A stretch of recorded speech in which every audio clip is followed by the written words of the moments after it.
Sa Totomas, Batangas to sing My Way. Let us all welcome Felicity Cow.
Once again, Felicity Cow.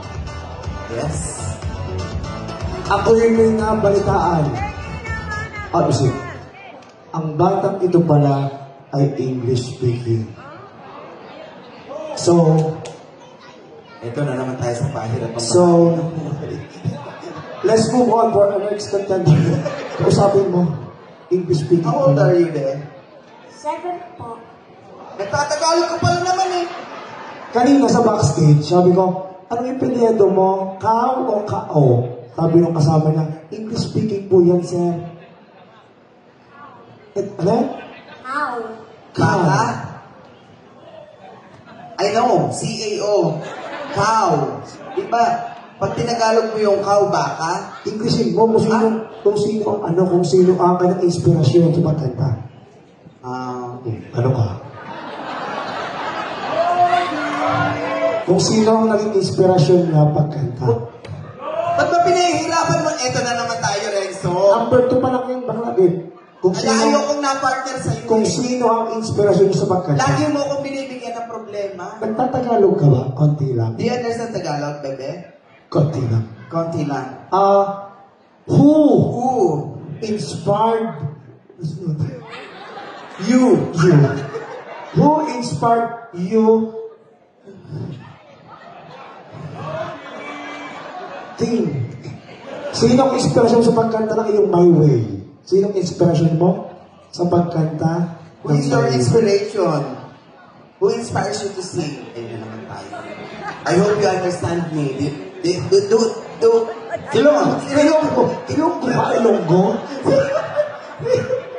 Ilonggo? Maraming salamat, Ineng. Kasi Thank you so much. Thank you very much.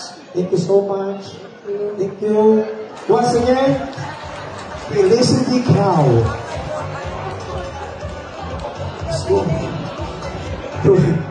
Tuwa-tuwa.